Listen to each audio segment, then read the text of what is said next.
You know we could possibly be hitting rock bottom when a house in Detroit sells for $1. You heard me right, a single buck at a distress auction.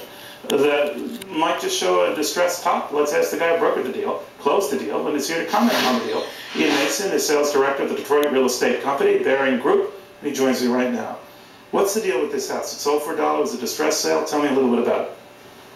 Certainly a distress sale. The house that sold for $1, its window frames, its door frames have been stripped from the home, the copper wiring, pretty much any piece of metal, hardware, fixture has all been taken from it. So this is the house we're looking at, $1.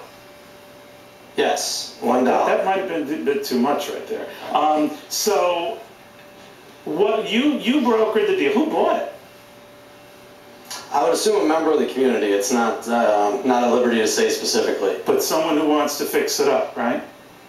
Yes, absolutely. I'd assume it has some sort of sentimental value, or it's likely a neighbor down the street or somewhere. $1. I mean, just with a little powder and paint, you could get that puppy looking less horrific. All right, so what does this tell you? I mean, a lot of people heard about this story, Ian, and said, man, oh man, that's it. The worst is over.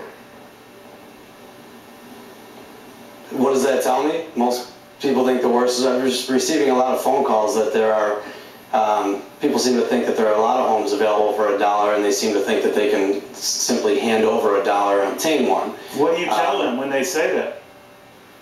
Well, of course, you go through the fact that there's nearly $700 in closing costs associated to purchasing any home in the area. There's a decent amount of tax prorations that are due in acquiring any of the homes as well. Although the homes do come with free and clear marketable title, oftentimes with title insurance, you do, at closing, you are reimbursing. I know all that, and you're a genius at this stuff, I'm not. I want to know how many more homes for $1 are out there, or whether this was sort of one of these great seminal events in the middle of a housing boom that turned into a carnage, and it's over. This is a sign that it's over. What do you make of that?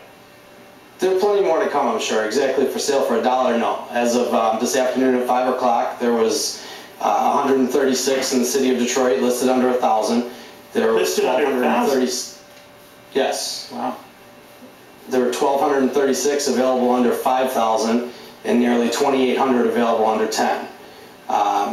So, although I believe there was 3 listed at $1, which 2 of them were fire damage. We should stress that Detroit has been particularly hard hit with the auto industry, the manufacturing industry. It's a hurting town, a lot of hurting housing. But would you argue, from your vantage point, that the worst of the hurt is behind us, or there's more hurt to come? I think over the next 6 to 12 months, we'll certainly see more foreclosures, but I think you'll start to see a rise in value in the Detroit area somewhere between 12 and 24 months. I don't think it's far off at all. Okay, Ian, thank you very much. All right, so guys, you had the Zillow.com guy saying we're going to hell in a handbasket, and a guy selling $1 homes in Detroit to confirm that fact. Now, let's say in the middle of this segment you started drinking, and you are now 2/3 into that bottle of Jack Daniels. Well, why don't you